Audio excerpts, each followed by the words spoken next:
their homes and lands to the construction will not be overlooked. We know for certain that a project of this nature and magnitude will require a lot of sacrifice on the part of the people and the affected community.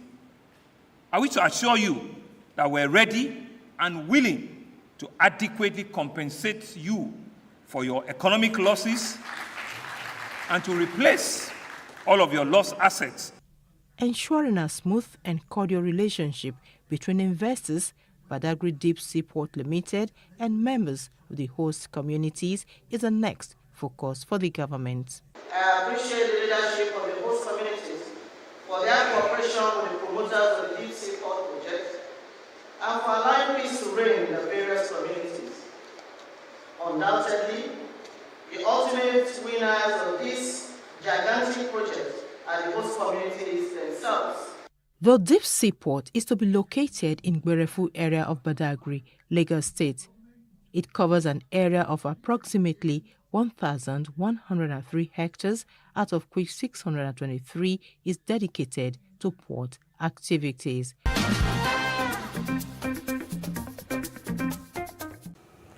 Over 500 million naira had been paid as compensation to residents and families whose property were affected in the construction of Bola Ahmed Tinubu Igbogbo Road in Ikorodu local government area of Lagos State.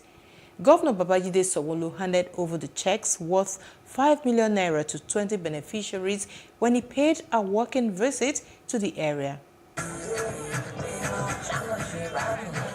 A huge crowd waiting to welcome Governor Sanwo-Olu and his entourage to the venue.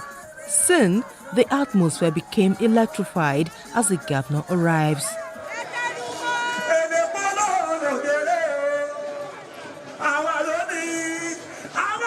Sanwo-Olu used the walking visit to interact with the people and further reaffirmed his commitment towards making more of government presence felt in the area.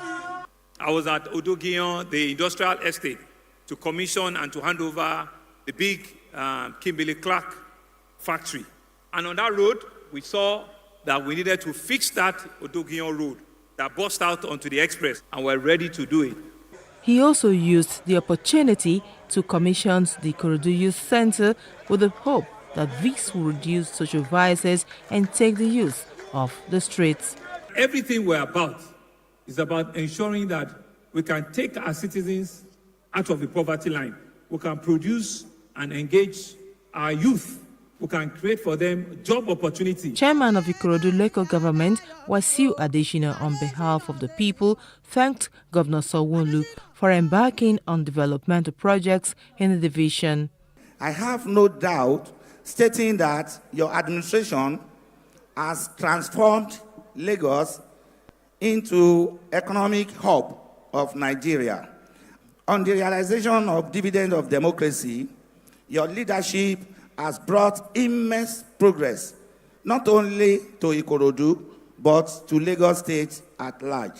He told the governor that they are working with stakeholders, security agencies, and state agencies on the security architecture of Ikorodu Division to boost the governor's efforts at attaining a crime-free state. The wife of the Lagos State Governor, Dr. Ibijoke Sanwo-Olu, has decried the rejection of the gender bills by the House of Representatives. She described it as a discrimination against Nigerian women. She spoke during a 1 Million Women March against gender discrimination. She called on the National Assembly to promptly reconsider the bills and approve them. So sing a song for women everywhere. This rally saw the women from different walks of life marching from Lagos State Secretariat to the House of Assembly in Alausa, Ikeja. It was put together as part of activities to commemorate the 2022 International Women's Day. The theme was Break the Bias, Gender Equality Today for a Sustainable Tomorrow.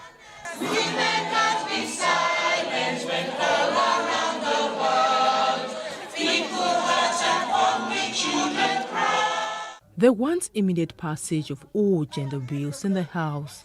Women from all spheres of life, standing for their rights, not happy with the rejection of what was passed at the National Assembly on the 1st of March 2022. Dr. Ibijoke Sawolo maintained that there can be no development without the full and equal participation of women in all spheres. The men, including the Speaker of the Lagos State House of Assembly, Mudashiru Obasa, were in consonance with the women in their crusade. You empower a woman, you empower the whole nation. So we always appreciate women in Lagos, in Nigeria and Africa for the good job you have been doing. You are the source of our family. You are the strength of the men. Dr. Sawolo also spoke on the death of Miss Oluwabamishi, who went missing after boarding a BRT bus and was later found dead. She described the development as sad, shocking, and devastating. This is a big slap on our face. Lagos State is not known for ritual killers, and we will not tolerate such. And from now on, BRT buses will have fixed cameras all over to monitor closely.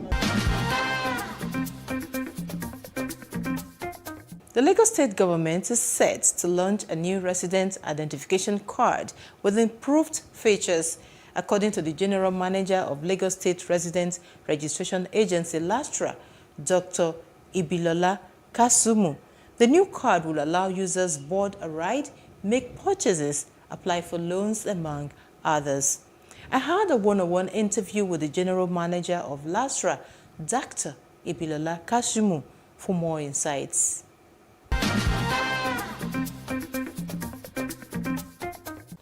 This is the Greater Lagos Vision, and with me today on this episode is the General Manager of Lagos State Resident Registration Agency, LASTRA, Engineer Ibilola Kasimu. Thank you so much for being with us on the program today. Good to be here. Thank you very much for having me. Now, let's take off with the new resident identification card. Why do you think I should come forward to have it done? Why is the need for it? Thank you very much. So the new Lagos State Residence card, ID card, is going to be a smart card. And what it does, it uniquely identifies every resident of the state.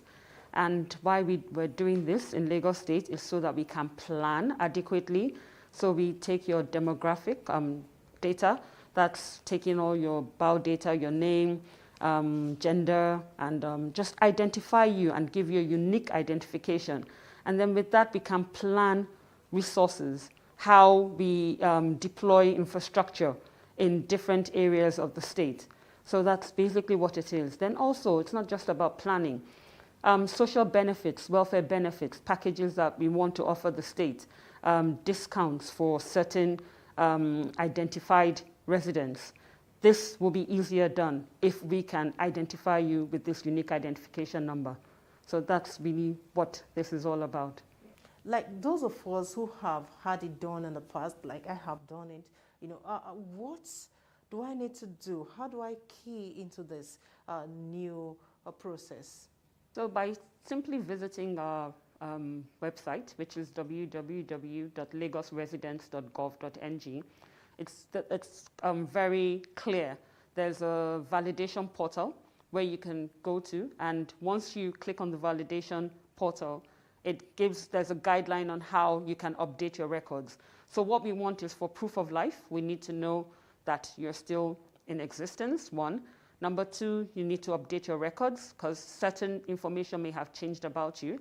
You may have been single when you registered and now you're married. You need to let us know that and update the records.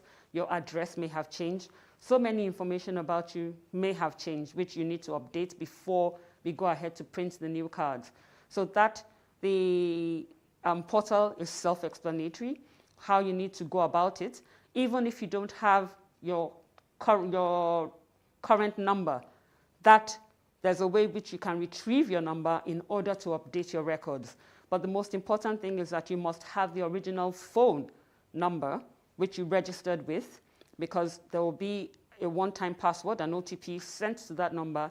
This is just to validate and confirm that you are still the holder of that number and you own the information you want to change. So what happened if, for instance, I used a particular number then, to register, and I no longer use that number, it's been reallocated to another person? So how do I go about it? You won't be able to do that on the portal. You would need to visit the head office or any of our offices in order for you to do that. Because the reason why you need to do that is because we need to validate and verify your identity. And the only way we can verify your identity, that you are the owner of the information you want to update, is by taking your biometrics at that time. So you would use your fingerprint to validate your identity. Then you would now provide us with the new information, which we would update ourselves. Tell us about some of the unique features that this new card possesses. So the new card is a smart card. It's a smart identity card. It's not just a plastic identity card. So what we mean by that, it's a smart identity card, is it has a chip on it. So it has 28 applets. The first applet, which is like combining, when I say an applet, you're combining 28 cards into one. You're compressing it into one card. Now, it has 28 different features and use cases that can be put on the card. So the first use case is a payment card. So it comes with an EMV payment module, which is a bank account and all. So it can be used for a payment. You mean you can take it out and use it like a normal ATM card or at a POS point to make payments? Yes. Payment card. Yes. That's really unique. Because it comes with a bank account. So we're working with the financial institutions as well. So each card comes with a bank account which has payment capabilities. So you can withdraw at any ATM of any bank, use it on the web as well to make purchases on the web.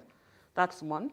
Then the second applet is an ID applet where we've stored your basic information that will confirm, and it would probably deter people from trying to duplicate the card, because the information written on the card must match what is on the chip as well. So you have certain information there. And then for emergency purposes as well, we have your next of kin as well on the chip, so that for medical issues or any security issues, somebody, they can get to that information once they have that ability. And then the third applet that is configured right now is a transport applet. So the same way the new carry card that Lagos State is using now on our bus public transport system, the same card will be acceptable.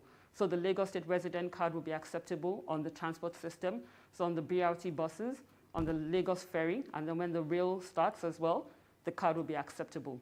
And it's also eases your access to government services. So right now we're speaking with other government agencies, like the Lagos State Health Insurance Scheme as well, that would have an applet on board. The pensioners would have their unique identification as well. So it helps the government to identify people that deserve or require benefits, certain benefits. So if you are identified as a vulnerable person living in Lagos and there's certain benefits that should come to you, it's easy because we already have your identification number. It's unique and it's yours till death and all. So that helps us to plan. It helps us to find out the demographics of certain areas, so we know how many primary healthcare centers are required in certain areas. We know from the demographic data that we get, we will know how many infants were born in that area, and do we have adequate provision for primary healthcare, for primary schools, for secondary schools, certain infrastructure and social benefits, welfare packages. These things are easily deployable when we know the demographics of a certain location. Right. You projected that not less than 6 million residents would have been enrolled or gotten this new registration card by the end of 2022. Tell us, what are the measures you have in place, or how do you intend achieving this? Okay, so currently in the database now, we have over 4 million records. Out of the 4 million records, just over 1 million are already validated, as in they're ready to go to print as we speak. Then we have about just over 3 million that are subject to validation. So these are people that have registered in the past that we expect them to go to the portal just for proof of life, so that we don't just print cards that will never be collected. Then we're aggressively also registering residents right now. So we have offices, or we have presence in each of the local governments and LCDAs, so that people can go in there to go and register. And then we're also engaging independent partners, where they are enrollment partners with LASRA, and they go into the communities to register as well. So this, with advocacy, we expect that Nigerians would come out to come and register, and we build the database from there. So that's the plan. Talking about awareness, it looks a bit low, and more awareness on this needs to be created. Are you looking at that? Yes, so we just started our advocacy program where we're going to embark on stakeholders' involvement or stakeholders' meetings in all the 5 divisions of Lagos State. So right now we're going around engaging the community leaders and people in the local government chairmen and all, so that they buy into this before we now proceed with the stakeholders' engagement and then the official launch. And once the official launch takes off, that kicks off the main advocacy program. But this is ongoing, and this is part of it, what we're doing here now. Correct me if I'm wrong, but I know I'm not totally wrong here, but correct me if I am. Approval for this was given sometime in 2019, to be specific, in December. Why is it just taking off now? So the approval process, commenced really, or was given December 2019. So implementation really started, or when we started executing, planning, strategizing and all, in January. So what looks like a delay was actually developmental progress, where this is the first of its kind that has ever been done.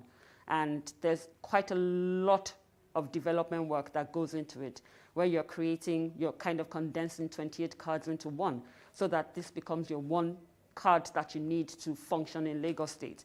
So it's not planned, or it wasn't planned as such, but a lot of development has been going on in the background, and we just wanted to get it right. And then also because of the interruption due to the COVID-19 pandemic, that created a little bit of a delay in enrollment, but it didn't stop the strategic planning and development, because you actually need interaction with the citizens, where they need to come to physically touch things, and the proximity can't be the distance when they're enrolling. So we had to halt enrollment for a little while, but it didn't stop progress ongoing, the progressive development. Now, let's try to juxtapose it, side by side with the vision of Mr. Governor, which you and I we are aware of, the Greater Lagos vision, making Lagos a smart city, and also the themes agenda. How does this, impact on that vision? So this helps because every citizen or every resident of the state is uniquely identified. When you're uniquely identifiable, it makes it easier for us to deploy certain benefits and to plan accordingly. Also, we're trying to make it as easy as possible for people to reside in Lagos. So if it's the same card that I require to get on a bus, same card I require to get on a ferry, same card is required to get on the train when they do start, same card is required at the health facility that I'm going to seek treatment, same card is required when I attend certain schools, public schools in Lagos State, then it just makes it easy. You don't need to keep on going back and forth to enroll and be issued a different card. So that's part of it, making Lagos a smart city. Enrollment is free. Enrollment is totally free.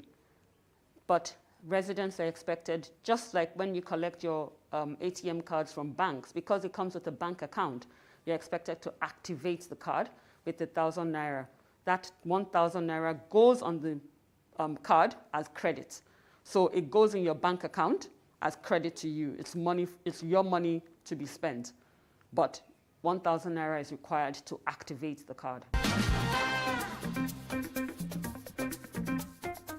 That's all we have for you in this episode of the Greater Lagos Vision on Plus TV Africa. I'm Love Ikuku Oyedoku. Bye for now.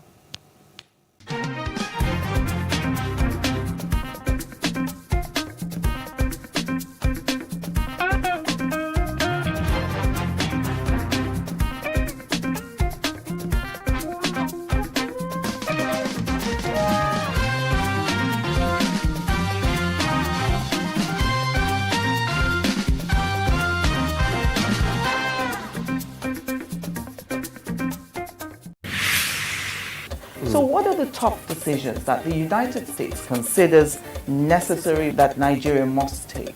I like to think of my interactions as conversations, not interviews. And that's why I say asking questions is both an art and a science. Everyone says in Islam you are allowed to have 4 wives. Is it mandatory? The right question enables answers that educate, inform, clarify, and help you, the viewer, to better understand the issue before making up your mind. Our goal is to reduce from 10 to 2 days the time it takes to register businesses in Nigeria.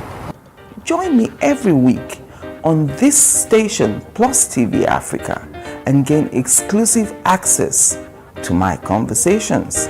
I'm Angela Ajitumobi.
Nigeria's Niger Delta region, from where the black gold fuels Africa's largest economy, where the lines between wealth and poverty has never been thinner. Conflicts, poverty, insecurity, and environmental challenges daily confront the region.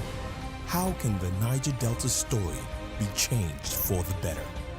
Join Mamude Akuga at 9 p.m. every Friday evening on PlusTvAfrica as he probes deep in search of solutions. Inside the Niger Delta with Mamude Akuga, the authentic voice of Nigeria's oil-rich region.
On Plus TV News Now,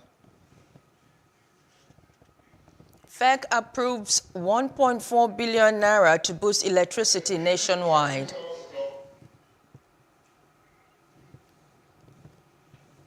Bandits abduct 5 female students of Zamfara College of Health Science and Technology.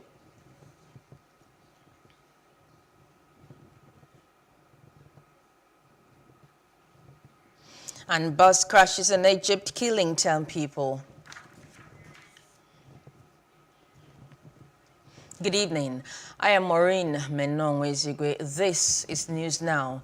The Federal Executive Council has approved 1.4 billion naira for the supply of more equipment for the Transmission Company of Nigeria to boost electricity supply across the country. The Minister of Power, Abubakar Aliyu, made this known when he briefed State House correspondents on the outcome of the meeting of the Council presided over by President Muhammadu Buhari on Wednesday in Abuja. He said the second approval he got was for the supply of handling equipment and operational vehicles, also for the Transmission Company of Nigeria, at the cost of 1.3 billion naira.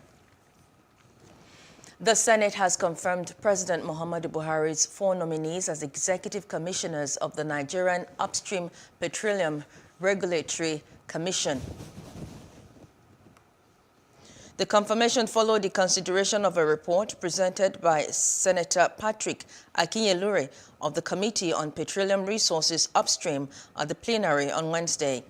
Those confirmed include Dr. Nuhu Habib, Northwest Kano State, Executive Commissioner, Development and Production; Dr. Kelechi Onyekachi Ofebu, Southeast Imo State, Executive Commissioner, Economic Regulations and Strategic Planning; Tonlaga Roland John, South-South Delta State, Executive Commissioner, Health, Safety, Environment and Community; and Jide Adeola, North Central Kogi State, Commissioner, Corporate Services and Administration.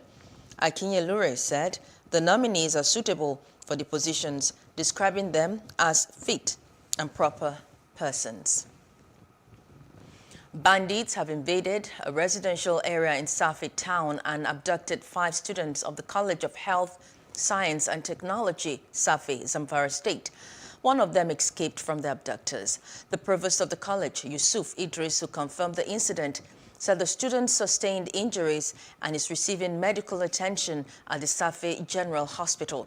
Idris, who said the abductors have contacted one of the victim's mother, threatening to marry her if the ransom is not paid, has appealed to the parents of the kidnapped students to remain calm as the school authority and security agencies are working round the clock to ensure the safe return of the students.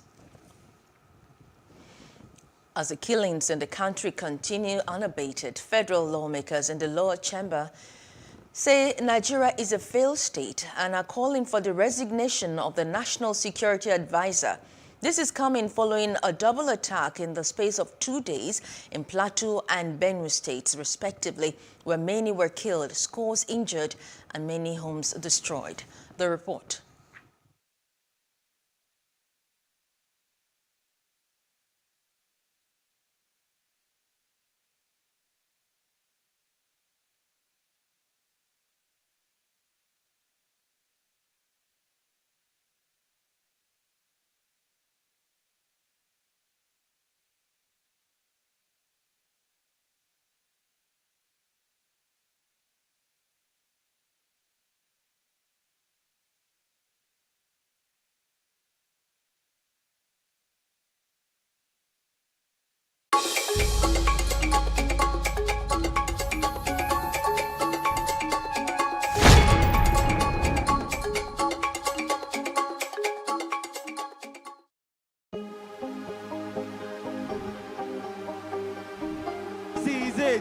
For upcoming artists to blow in Nigeria.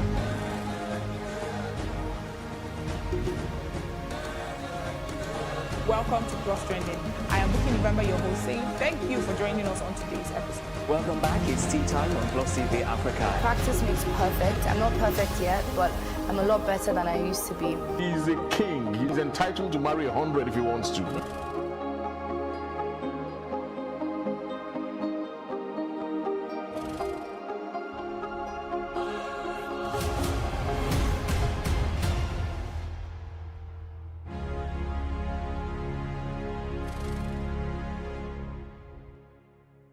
Insecurity and terrorism have been major challenges to the Nigerian government in recent times. But the recent killings in a village in Wase Plateau State and that of the Guma local government and Churchill community in Tarka in Benue State have elicited grave reactions from federal lawmakers in the Green Chamber, following motions brought by Honorable Yusuf Gagdi from Plateau and Bem Nzondo from Benue State. Nigerians are being killed on a daily basis, Mr. Speaker. The four angles of Nigeria, nowhere is safe. Mr. Speaker, what is beating my imagination more, aside of the killing, is who is responsible. Why must we be chased out of our lands? Benue people are known to farm. As we speak, my people cannot go to farm. Hunger crisis is on the way. What again do we need to do? My governor has always been crying. The legislators from Benue have always been crying. Our senators are crying. Everybody in Benue is crying. What more does Benue need to do? We need to survive. The executive headed by Mr. President must know that Benue, our lives matter. Even when we raise the motion, it's sufficient for the security to act. But they are adamant. Among the people that were arrested at the local committee who are their own informants and collaborators, one was communicating with them from the detention camp, communicating to the community, and assuring people that were going to go out. And at the end of the day, he got out. When he got out, his wife was arrested with drugs. I don't know how to explain. The federal lawmakers call for the resignations of the National Security Advisor for his failure to detect these several killings before they are carried out. They also blame members of the various House Security Other committees who have countlessly failed to submit reports to the House. Until we stop thinking that everything has political coloration, we're not going to get anywhere. Because we have very well-trained personnel, security personnel. Why is the terrorists? Why have they sort of like overcome the Nigerian security personnel? That is what we need to ask ourselves. And the president innocently will act on the advice of the National Security Advisor. So where you maintain somebody who cannot be able to see outside the box, or who believes in one particular tradition, I don't think we are going to get it correct. My submission is very simple. If the president means well to this country, and if we are really trying to look for a solution, he has to immediately sack the National Security Advisor. play the blame game now. It is a bit late in the day. We should put all our hands on deck to ensure that Nigeria moves forward and that security is installed once again. They say the federal government must act decisively to save the country, as Nigerians are daily living in fear, despite having a government in place to protect them. Plateau State Governor Simon Bako Lalong has vowed to make it difficult for terrorists and other criminals to set their bases in any part of the state and use the same to launch attacks on innocent citizens. Governor Lalong reacting to the terrorist attacks in some communities in Kanam and Wase local government areas where many people were killed with houses and properties destroyed, condemned the irresponsible act and vowed those behind it will be made to pay a heavy price. Lalong, who expressed deep regret over the dastardly act, also sympathized with the communities affected, promising them justice. Well, it's been 2 weeks after the attack on the Abuja-Kaduna-bound train by bandits at Dutse Forest in Chukum local government area of Kaduna State. The parents and relatives of the victims are calling on the government at all levels to open channels of communication for the safe release of their family members. The families gave a 72-hour ultimatum to the government to rescue the abducted victims unhurt or take necessary action to dialogue with bandits for their release. Habila Durofai filed in this report as presented in our studio. It's been 15 days of agony, trauma and sleepless nights for the parents and families of the victims of the Kaduna-Abuja train attack. 8 people were killed, 26 injured, and scores of passengers have been missing. Others are still in the hands of their captors. 2 weeks after the victims went missing, families are hoping for their freedom from captivity. One of the parents of the abducted victims, Dr. Abdul Fatai Jumo, said the recent viral video released by the bandits made very clear their willingness to dialogue with the government, which is not out of place since the government seemed incapacitated to protect its citizens. He said the abductors are yet to contact families for ransom and agreed to issue a 72-hour ultimatum to the federal government. Even if it is one level that is involved, the Nigerian government, we believe, should do all it is possible within our powers. And this is it is something that is not beyond government to do. We are appealing to them to come out, open channels of communications with them, and get our loved ones out as quickly as possible. So we are appealing to government to do all that is necessary to get our people out. We have decided as a collective that we are giving government 72 hours to do all that is necessary to bring out our loved ones. He stated that the government owes the people the responsibility of ensuring their safety at all times, stressing that authorities have continued to be nonchalant and insensitive to securing the release of the victims, urging them to open channel of communication with them. If they call us, we'll talk. What we want is our loved ones to be out. If they call us, we'll talk with them. But we expect that government should take this one up because government is in charge of security of our citizens, and this is not beyond the capacity of what government can do. They can do it. They can enter into negotiations or discussions with them and get our people out. We are expecting that government should open channels of communications with them. Let them just listen to them first. Let them listen to them and hear what they want from them. Within our powers, whatever it takes to secure and bring back our family members. She has been abducted with the Boko Haram or by the Boko Haram group, because she called, or they let her call just once to say that she is okay, but definitely she is with them, and since then we have not heard anything. We expected that the government would communicate or contact the families to let us know, at least allay our fears that something is being done about this happening or this incident, but nothing has been heard. So we don't know anything, nobody contacted us, it's just silence. We don't know what is happening. Please, we're pleading with the government. We are helpless here. We don't know where to go. The government knows everything. We are pleading with the government. President Muhammadu Buhari, please come to our aid. Please, we are begging. This is barely 15 days. Special prayers were offered by the families and friends of the victims to seek divine help for safe release of the abducted victims. Meanwhile, the Nigerian government says it is doing everything within the law to ensure the safe release of the kidnapped victims of the Abuja-Kaduna train attack. The Minister of Information and Culture, Alhaji Lai Mohammed, gave the assurance in Abuja while reacting to a 72-hour ultimatum issued to the government by relatives of the victims. He urged the families to be patient. The federal government has revealed that the ongoing intense terrorist activities in the north, including the recent attack on the Abuja-Kaduna train, are being carried out by an alliance of bandits and Boko Haram elements. It also revealed it is working at various levels to do everything possible to get the victims of the train attack who were abducted from the train by terrorists out of captivity.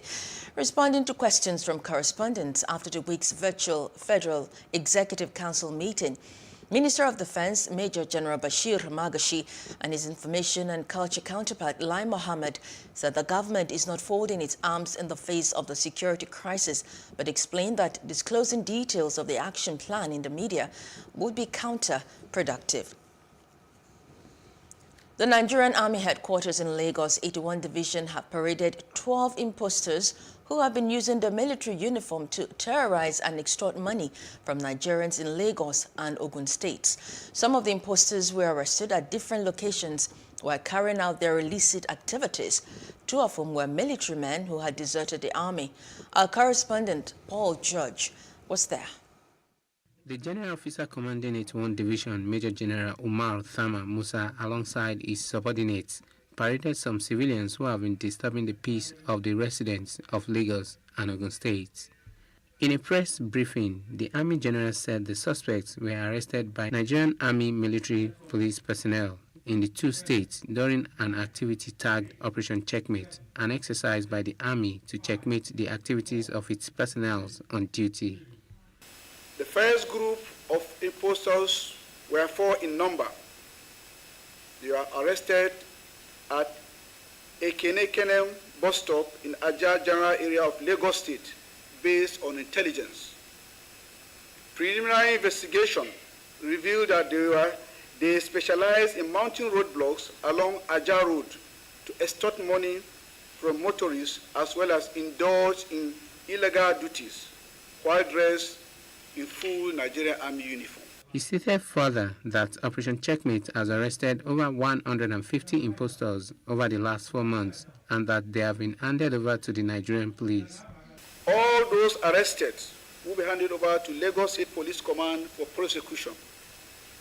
Therefore, I'm calling on all members of the general public to continue to support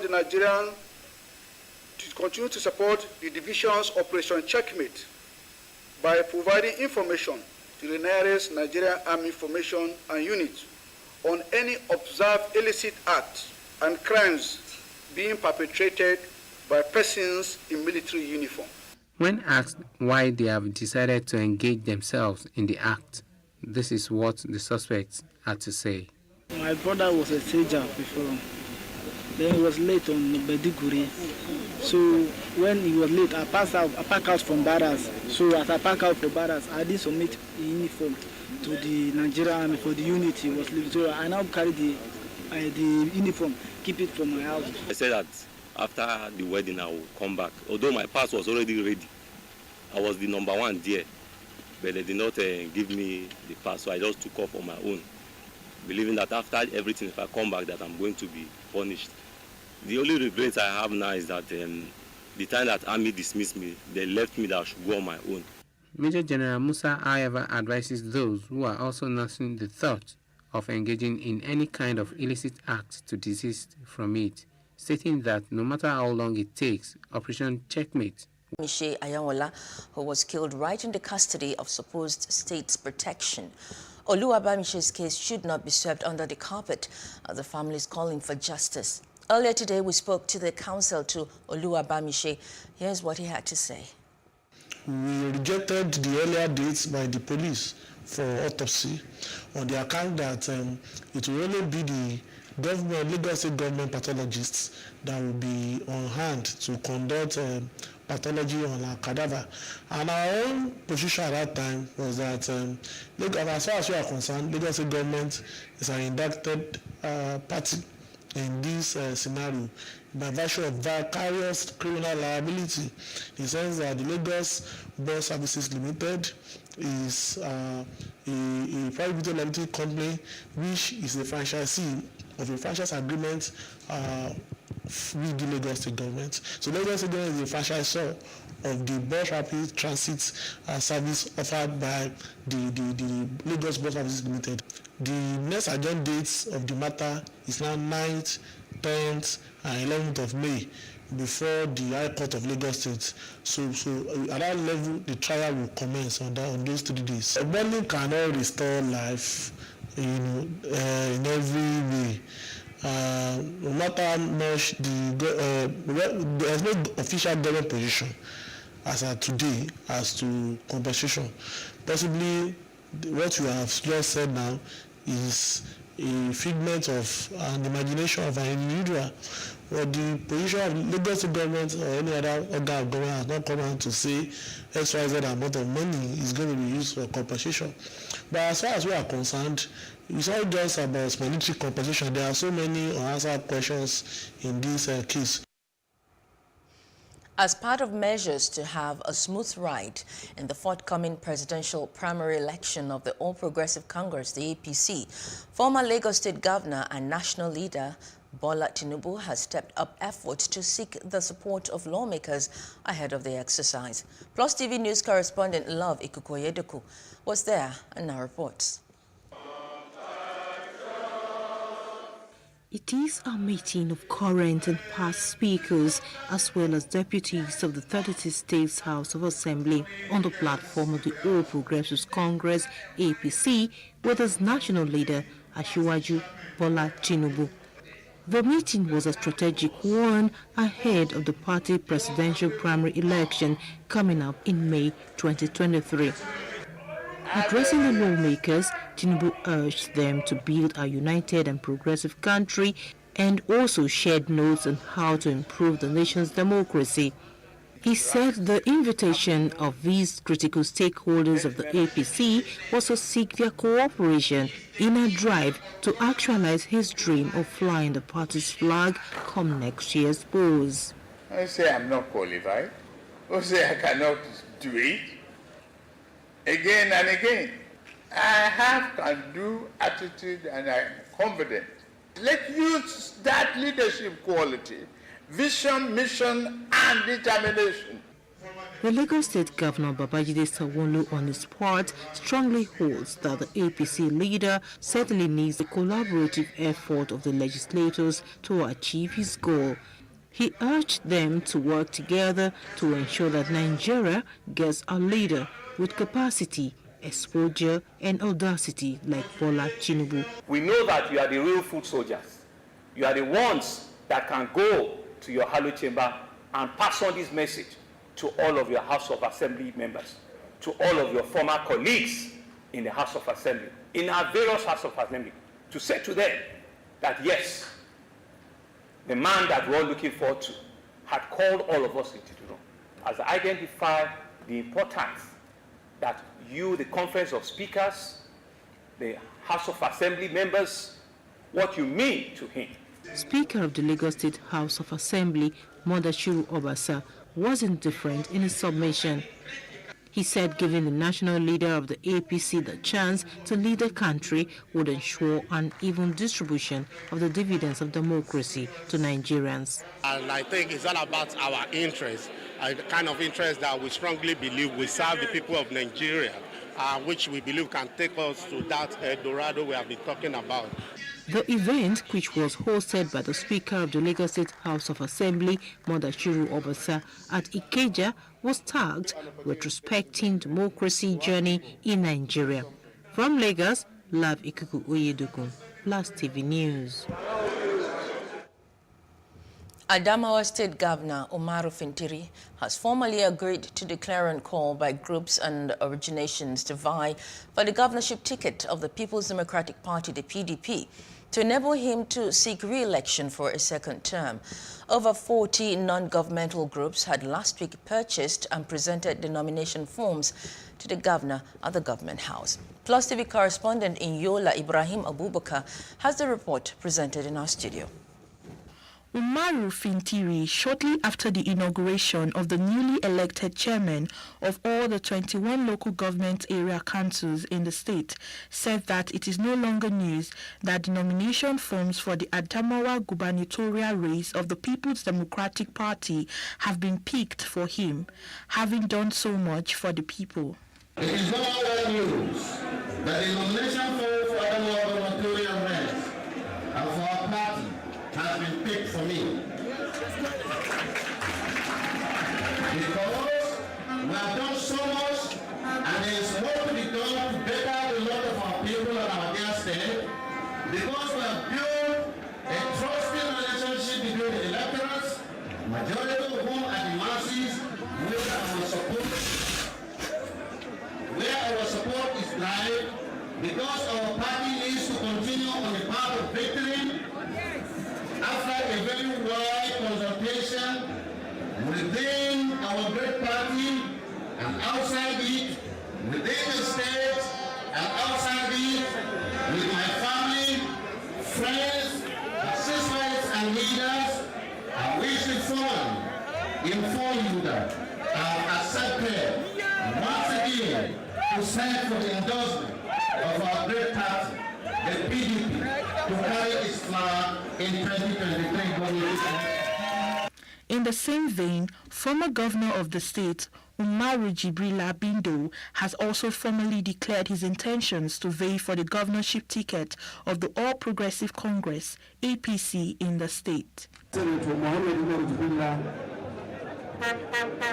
popularly known as Bindo, on behalf of myself and family, I hereby declare to run again for the second time to complete my term as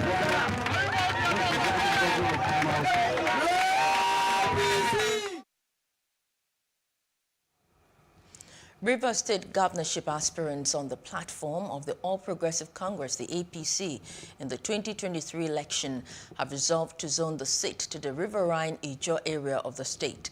The aspirants stated this in a communique they issued after their meeting in Port Harcourt, the state capital. The aspirants said they will further consult other relevant people and key politicians in the state to support power rotation to the zone for the sake of justice, fairness, and the distribution of political offices in the state. The progressive aspirants called on the party leadership to ensure a level playing field for all aspirants during the primaries to give everyone a sense of belonging, fairness, and equity. The progressive aspirants also agreed to work in unity and support whoever emerges at the party primaries, either by way of consensus or election, as exemplified by the party leadership at the just concluded National Convention. The progressive aspirants agreed to consult other stakeholders, elder statesmen, opinion leaders, and key politicians in the states to support power rotation into the Riverine Ijo come 2023 as a way of ensuring equity, justice, and fairness in the distribution of political offices. The group called on members of the party in the state to seek reconciliation, close ranks, and work with the leadership of the party to ensure victory at all levels in the 2023 election. A shared vision for the future of Rivers State has been compromised and has also been sacrificed on the altar of partisanship, self-interest, and political expediency. What we have come to do here this morning is simply to make a bold statement that it's morning again in Rivers State. I and all my co-aspirants endorsed this document for the unity of APC, for the progress of the state, Rivers State, and for the development of our great nation, Nigeria. We believe that we can do things differently, and we stand true to the affirmation that that which we have signed, we will stand by and we will live by. Our position is very clear. We're united in a common goal. Success at the election, no matter which one of us here is chosen. The rest of us have signed and have also spoken to the fact that we are all aligned to support whoever emerges. The spirit and letter is to put the interest of Rivers State and our party first above our own personal considerations. That is the purpose of this joint statement. I want to clearly state that I endorse this document. The Ondo State Deputy Governor, Lucky Aidatiwa, says the All Progressive Congress will support more women seeking elective positions come 2023 in order to give them an opportunity to showcase their leadership prowess in nation building. He appealed to the people of Owerri Zone to support the political ambition of Betty Akeredolu, who is seeking for Imo East Senatorial District come 2023. According to him, the wife of the Ondo State Governor, if given the chance in the red chambers, will ensure the empowerment of the girl child. We need to change quite a number of things that we do that have been giving us the same result that we don't like. If you do things every now and then, you get the same result. You have to look for other ways of doing things. You change the status quo. That is what we're saying. One, most importantly, the recognition of female leadership. Women can lead, and they abound in every community, in every state, in every nation. She's from here, by birth, by blood, and she has something to offer. In fact, great, or if you like, huge things to offer. She's well experienced, she's well educated, she has experience even in governance, having been the wife of governor of a state, with all the laudable projects and initiatives that we are experiencing in this state. She's not just coming to the stage like a greenhorn. She's thoroughbred. The Independent National Electoral Commission, INEC, has declared the completed registration of no fewer than 43.9% of the completed registrations, while in Osun State, 218,142 new registrations were completed, out of which 88,630 were invalidated, representing 40.6% of the total number of new voters. INEC Chairman Mahmoud Yakubu, who gave the statistics during a press conference at the Commission's headquarters, said infraction happened in all the states of the Federation. Retired workers in Rivers State are lamenting over poor handling of their welfare by the administration of Governor Nyesom Wike. This followed alleged failure of the governor to pay them their pension arrears and gratuity, running into hundreds of billions of naira. The report.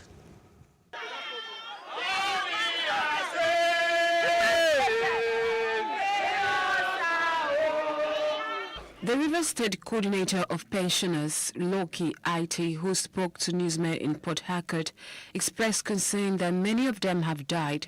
Several members have been sent out of their rented apartments while their children are out of school. Ate insisted that he will be happy to support the presidential ambition of Governor Wike if he pays their 7-year pension arrears and place those who are yet to be captured on arrears. He stressed the need for the Wike administration to ensure promotion of workers to prevent stagnating their pension when they retire from service. We have over 7,000 persons that has retired within the period. As at April 2021, when the report of the tripartite committee was submitted, government was owing over 190 billion. Rivers State government, yes. And from that April 2021 the date, people are retiring every day. We also want to use this opportunity to appeal to him Those of us that we left in the civil service that has not been promoted, for somebody to be stagnant on a state grade level for 8 years, that is productivity has gone. Another retired worker, Queen Ukobo, said she'd stayed for years before she was paid monthly pension, but has been owed gratuity for 42 months. She explained that they did not commit any crime for working for the government. I am being owed for 42 months. So that 42 months and my gratuity has not been also paid to me. And you can imagine how that will look like for a mother. We want our gratuities, monthly pension arrears to be paid to us. National President for South-South Youth Initiative, Imabe Saviour Oscar, expressed displeasure that the retired workers have been left at the mercy of continuous protests for their rights without any positive response from the government. Our retirees are left at the mercy of continuous protests for their rights without any positive response from the government. Governor Wike has held the payment of what is due to our retirees without remorse. We, however, enjoin the governor of Rivers State to make deliberate effort to pay our retirees their gratuities and pay pension to our pensioners. We have witnessed repeated protests by these elders who have served the state with all their strength and time.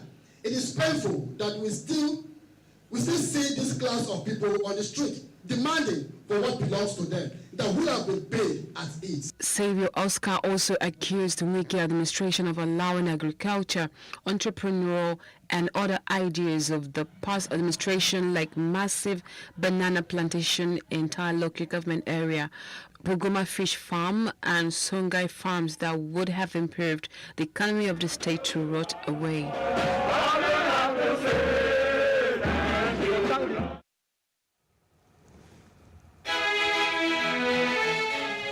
Still ahead, Ukrainian President Volodymyr Zelensky accuses Russia of using phosphorus bombs. Details when we return.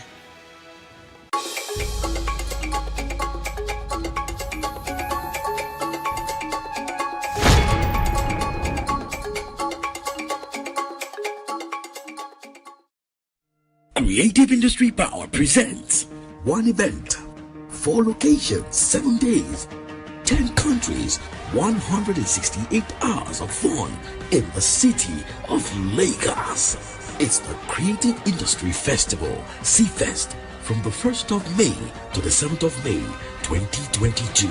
Get ready to rock and be rocked the creative way. For more details, visit www.festival.creativeindustrygroup.ng.com. For advert bookings and exhibition stands, call 0913-569-9010. Maximum security guaranteed. C-Fest 2022, powered by Creative Industry Power.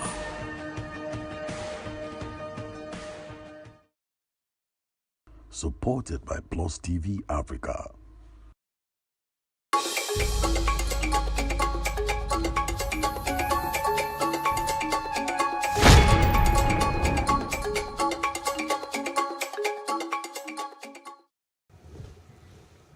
Welcome back. You're still watching News Now Plus TV Africa. 10 people, including 4 French citizens, 1 Belgian national and 5 Egyptians were killed in the bus accident in southern Egypt today. A statement from the regional governor's office said the accident occurred on the road between the city of Aswan and the temples of Abu Simbel, a popular tourist site several hours further south. The statement added that a total of 14 French and Belgian tourists were on that bus.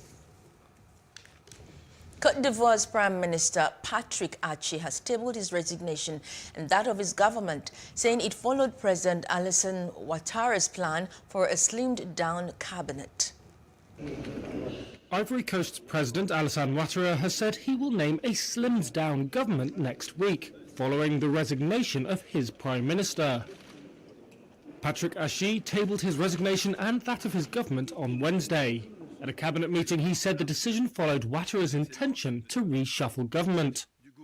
The president said he'd reduce the number of ministers from 41 to 30.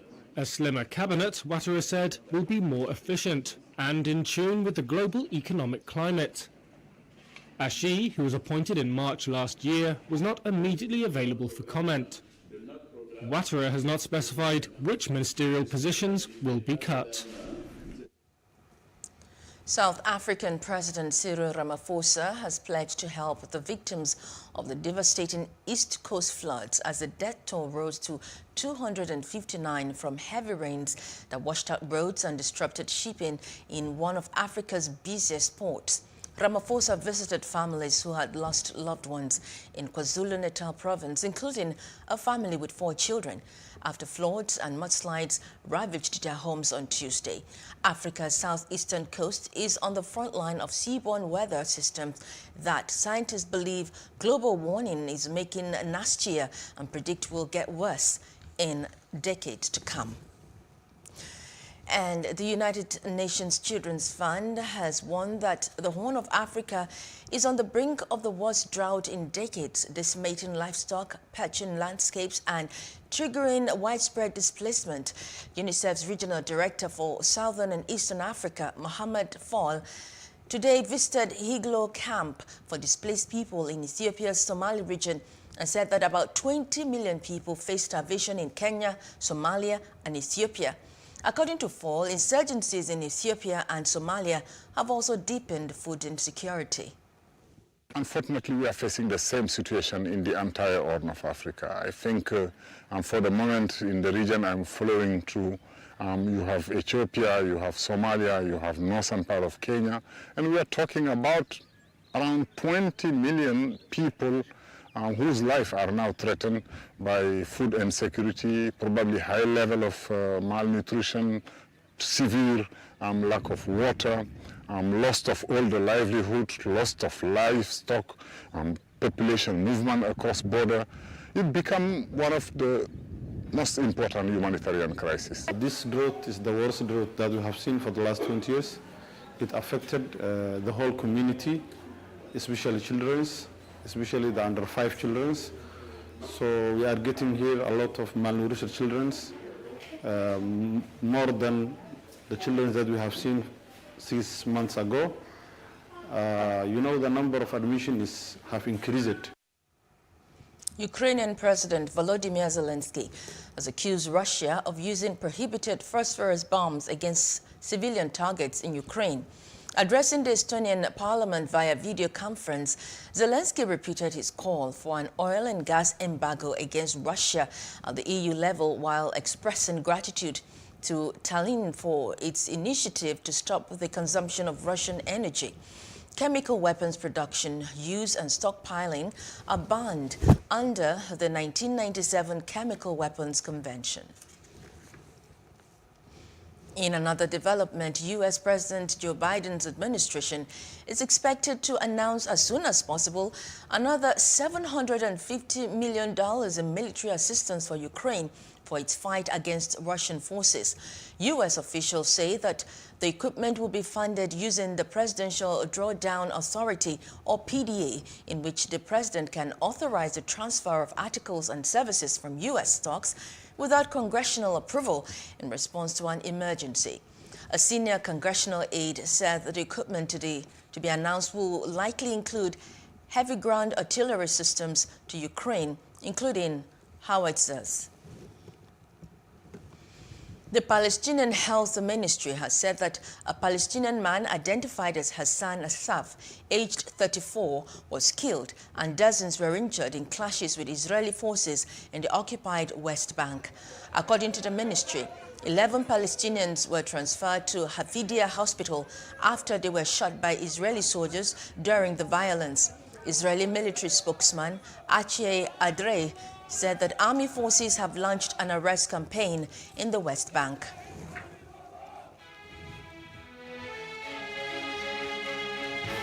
Up next, Nigeria Customs Service commenced implementation of new ECOWAS Common External Tariff on imported vehicles. That's in business news after this short break.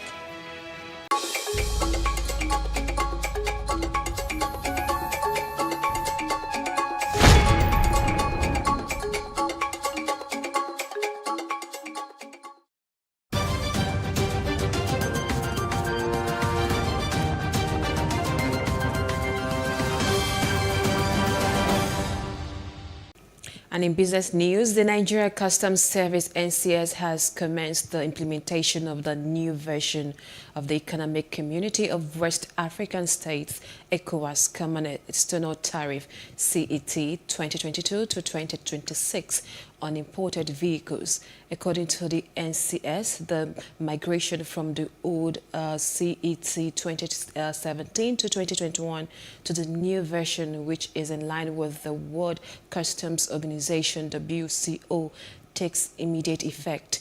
The customs spokesman Timi Bomodi said the new rates apply to both new and used vehicles imported into the country. New and used vehicles are subjected to a National Automotive Council (NAC) levy of 20% and 15% respectively. The service also confirmed the reduction of import duty on the imported vehicles from 35% to 20%. The Nigerian Bulk Electricity Trading PLC (MBET) and the Consultative Forum with industry stakeholders have moved to secure additional 40 MW of grid distributed electricity. It made this known in a statement in Abuja. According to the statement, the meeting had in attendance representatives of the distribution companies discourse across the country and the sector regulator NERC, as well as the Transformation Company of Nigeria (TCN). It explained that it's part of the series of actions that the bulk trader will undertake prior to the closing out the PPA with Marbon hydropower plant. MBET said this is timely and coming at a time when the country is in need of every available power it can generate and wheel out to the end users. Global shares were little changed on Wednesday, pausing after a 6-day slump amid a mixed inflation picture, while floundering peace talks between Russia and Ukraine kept oil hovering near recent highs. Hawkish moves from the world's top central banks as the Russian invasion of Ukraine pumped up inflation pressures have weighed on equity markets since the start of the year, with the MSCI World Index down around 10%. Data on Wednesday showed no let up for Britain after inflation hit a 30-year high of 7%, although this came a day after a lower than expected print in the United States, which had given some traders cause to hope policy may be tightened more slowly. At 0711 GMT, the MSCI World Index was flat at 689.80 point, weighed by falls across most leading European indexes. Britain's FTSE 100 was down 0.1%. Overnight in Asia, much weaker than expected import data from China weighed on the outlook, but added to views Beijing could ease policy further, helping MSCI's broadest index of Asia Pacific shares outside Japan climb 0.6%. And that's it on business news. The rest of the news continues. I am Jacinta Obiuku.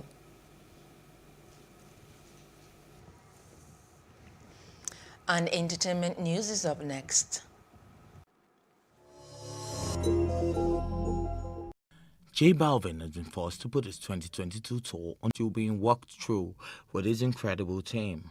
The 28-day tour was scheduled in support of Balvin's fifth studio album, Say, which was released last September. It was set to kick off on April 19th at the AT&T Center in San Antonio, Texas, and conclude on June 4 at Coliseo de Puerto Rico in San Juan. The postponement arrived a few weeks after Balvin dropped his collaboration with Ed Sheeran. Marvel star Brie Larson, best known for her role as Captain Marvel in the Marvel Cinematic Universe, is bringing a firepower to the Fast and Furious franchise in what will be its 10th and final film. Vin Diesel took to Instagram to make his announcement as he wrote in the caption accompanying a shot of himself with the actress. Larson's role has not been revealed, but it seems pretty obvious she's replacing The Rock, Dwayne Johnson.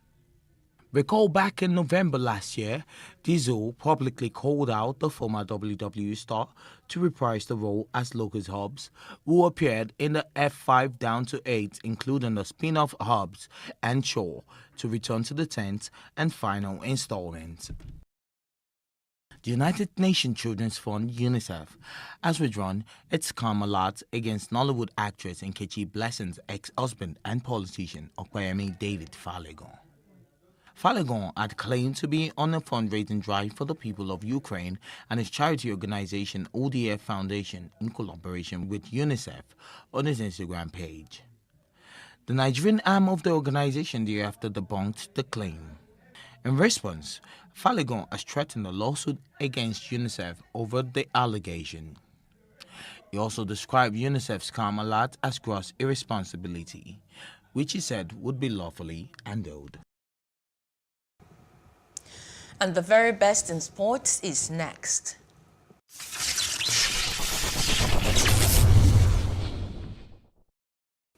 Hello and welcome to Sports News on Plus TV Africa.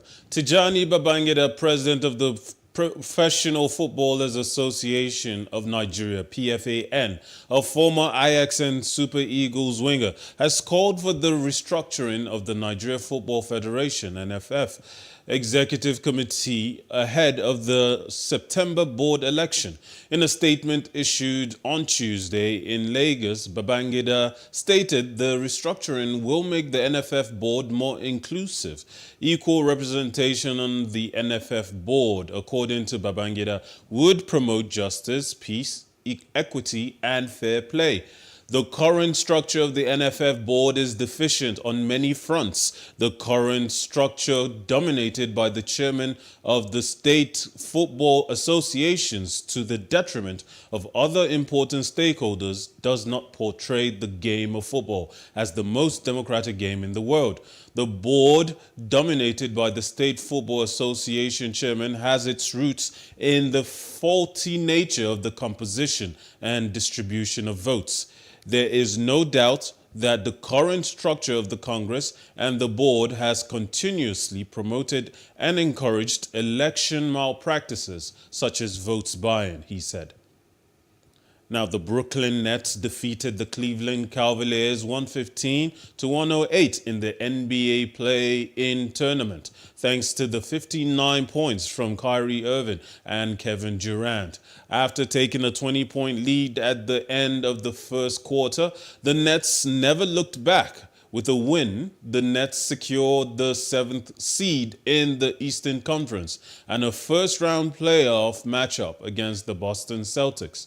For the 8th seed, the Cavaliers will now face the winner of the match between the Atlanta Hawks and the Charlotte Hornets. Not taking a shot yet. And there's his first one, and it's good. At the rim, Claxton. Here comes Patty Mills. He finds Durant. Irving, what a catch. What a finish. The back, Garland on a breakaway. Durant right there. Garland can't finish it. Durant denies him again. Patty Mills on the break. 3-on-1. Kyrie. And it goes off the bench. Change in roles for him. He's adapted so well. Contest Kyrie Irving. Doesn't matter. With a hand in his face. Kyrie traffic inside. Once again, LeVert met by Claxton. Got to put one up quick here. Late clock. And Love drains one. For Durant, but 11 assists and a block. And he's now got 5 assists. And here's Mobley, who jams it home. Good catch. Well, that was a great. Again, it's Brown. Same play. Cut off once again. Now Durant rises up. Cash down the stretch.